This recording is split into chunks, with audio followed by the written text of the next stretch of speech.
advisory now to 8 o'clock this morning. Your storm station now following 5 systems in the tropics. But first, a live view of Biscayne Bay on this Wednesday morning as a day closer to the start of fall. Can't believe it, but there is so much activity. We want to start with meteorologist Vivian Gonzalez. And also, what can we expect today? That's another question for you, Viv. So far, at least, we're starting off with bright sunshine and quiet weather conditions, but have the rain gear with you. We're going to see some showers and storms developing in the afternoon, but it's getting crowded in the tropics. We're following 5 areas. There's a wave, a vigorous one that hasn't even moved off the coast of Africa, and it has a medium chance to develop. The one up ahead southwest of Cape Verde Islands, it's a small and compact one that has a low chance to develop.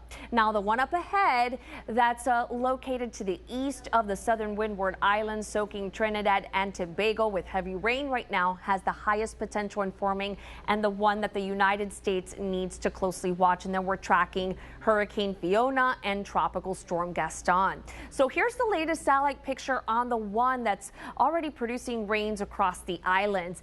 There's almost some sort of spin trying to develop here. It is battling the elements up ahead.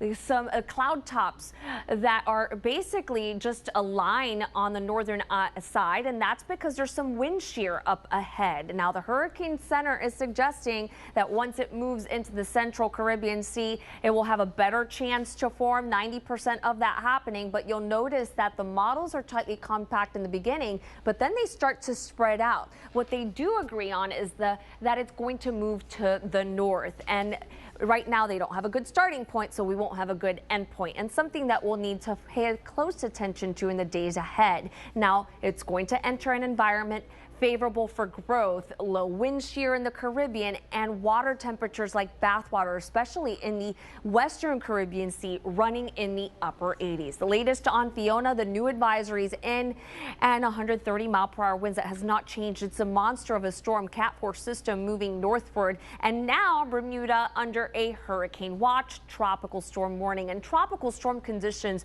will be possible on Bermuda starting late Thursday. Now, as far as Gaston, powerful tropical storm with 65-mile-per-hour winds, no threat to land. This one's just going to produce some swells around the Azores. More on the tropics and what we can expect here at home coming up in a few minutes.